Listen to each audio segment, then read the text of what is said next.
زیادہ فرعون بنتا چلا جائے گا.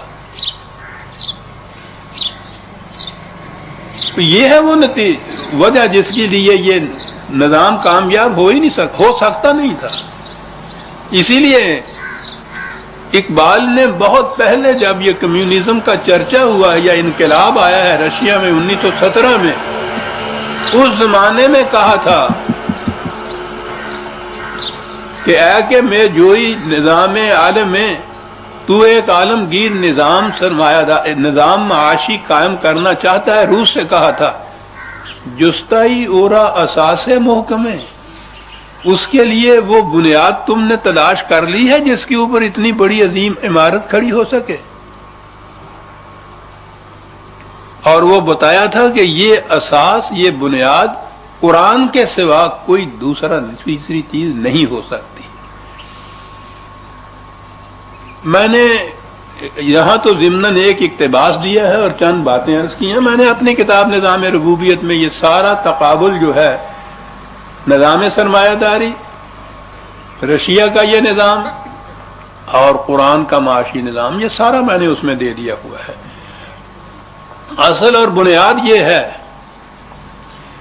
کہ قرآن انسانوں کے اندر پہلے تبدیلی پیدا کرتا ہے،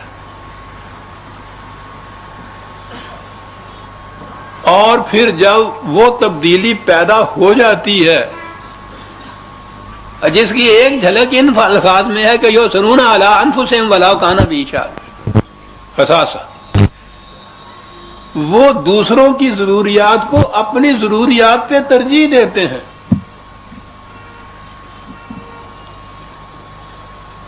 یعنی یہ ایک خصوصیت جو مومن کی بتائی ہے جماعت مومنین کے، ذرا اس کو ذہن میں رکھیے آپ، کتنا عجیب انقلاب ہے. ورنہ ہر انسان، ہر شخص، ہر ذی حیات اپنی ضرورت کو مقدم سمجھتا ہے. ایک تو یہ نقشہ ہے کہ کسی دوسرے کی ضرورت کو کوئی سمجھے ہی نہ، اس کا احساس ہی نہ ہو، حیوانات کا درجہ. اگر سمجھے گا بھی تو زیادہ سے زیادہ یہ صورت ہوگی کہ اپنے آپ کو پہلے مقدم سمجھے گا اور اس کے بعد دوسرے کا خیال آئے گا. قرآن تو ایک درجہ آگے جاتا ہے، وہ ایسے انسان تیار کرتا ہے کہ جب وہ اپنی اور کسی دوسرے کی ضروریات میں تقابل کرے اور وہ محسوس کرے کہ اس کی ضرورت میری ضرورت سے زیادہ ہے، تو اس کی ضرورت کو اپنی ضرورت پر ترجیح دے، آپ محروم رہے اور اس کو دے دے.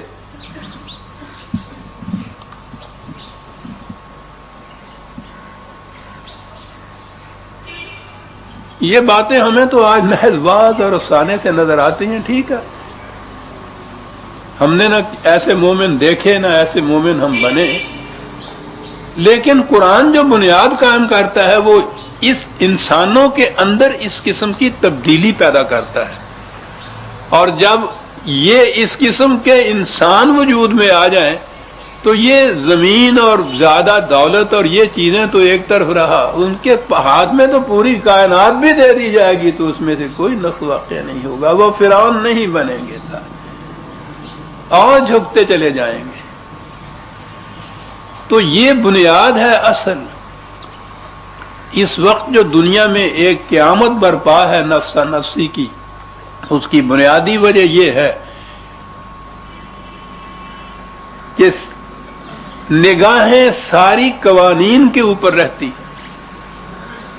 الفاظ اور اصطلاحات پر رہتی، فارملزم پہ رہتی، رسوم پہ رہتی ہیں. جو مقصد حیات ہے، جو انسانیت کے اندر تبدیلی پیدا ہوتی ہے، اس کا خیال کہیں بھی نہیں آ رہا. انسان دن بدن کم ہوتے چلے جا رہے ہیں. انسان، آبادی تو انسانوں کی بڑھتی چلی جا رہی ہے، انسان کم ہوتے چلے جا رہے ہیں اور اب تو شاید نایاب ہوتے چلے جا رہے ہیں. قرآن پہلے انسانوں کے اندر ایک تبدیلی پیدا کرتا ہے، اور وہ جب تبدیلی جن میں پیدا ہو چکتی ہے ان انسانوں کے ہاتھ میں اقتدار دیتا ہے. تو اس کے بعد خطرہ کا تو سوال ہی نہیں ہے. ان انسانوں سے خطرہ ہوگا کسی کو؟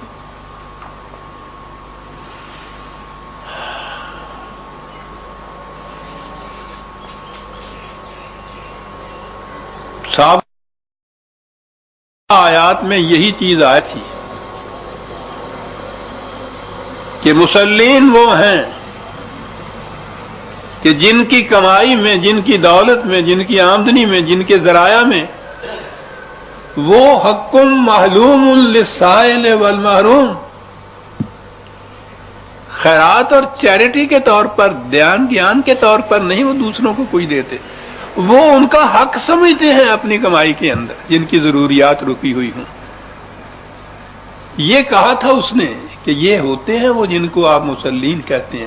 صلات یہ کرتی ہے ان کے اندر، یہ تبدیلی پیدا کرتی ہے ان انسانوں کے اندر۔ تو یہ جو اصول بتایا قرآن نے کہ ان کی کمائی میں حق ہوتا ہے، اور حق معلوم کہا ہے، کوئی چھپی ہوئی بات نہیں ہے، ہر ایک کو اس کا علم ہوتا ہے۔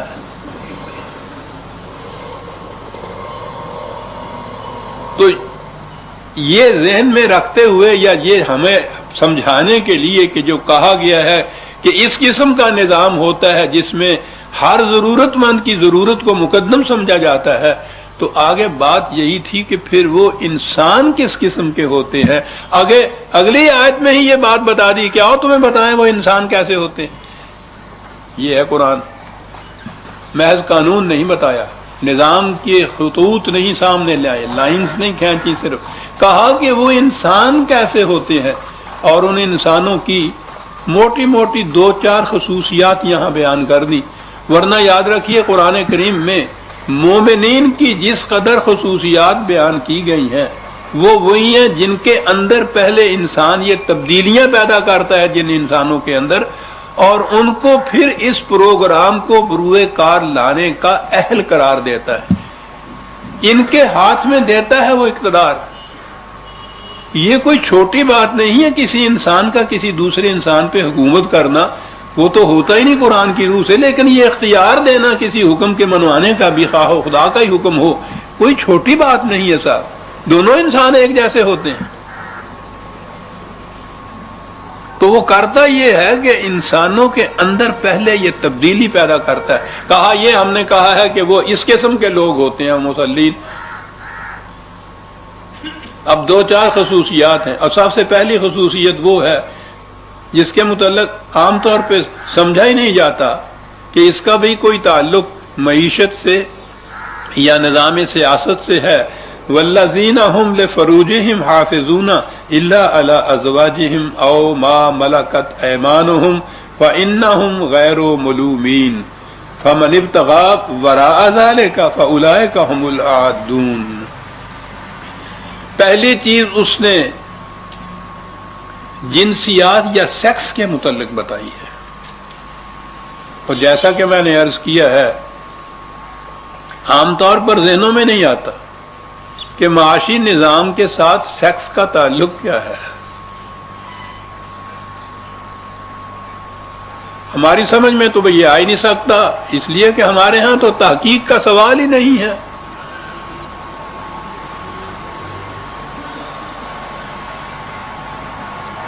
کچھ رسوم ہیں بلا تنقید چلی آ رہی ہیں صدیوں سے، انہی کے اوپر کار فرما ہے امت۔ یہ سیکس کی حدود فراموش جو ایک نظام ہے مغرب کی اقوام کے اندر کچھ عرصے سے رائج ہوا، اور انہی قوموں نے تحقیق شروع کی کہ سیکس کو ضوابط کے تابع رکھنے اور اس کو بے محابہ آزاد کر دینے میں اس سے قوموں کی زندگی پر کیا فرق پڑتا ہے۔ اور آپ کو یاد ہوگا کہ میں نے کئی ایک درسوں کا مستقل موضوع ہی یہ قرار دیا تھا، اور انہی کے ہاں کے جو محقق جنہوں نے تحقیق کی ہے اس مسئلے پہ، خاص طور پہ آپ کو یاد ہوگا انون کی کتاب کا میں نے حوالہ دیا تھا، وہ خود اس نتیجے پر پہنچے ہیں کہ سیکس کو اگر حدود کے اندر نہ رکھا جائے تو ایسی قوم زیادہ سے زیادہ 3 نسلوں تک زندہ رہ سکتی ہے، اس سے زیادہ نہیں۔ یعنی یہ وہاں انفرادی سوال نہیں پیدا رہ گیا، انہوں نے تحقیق کی ہے کہ وہ قوم ہی 3 نسلیں، آپ زیادہ سے زیادہ 100 سال کہہ لیجئے،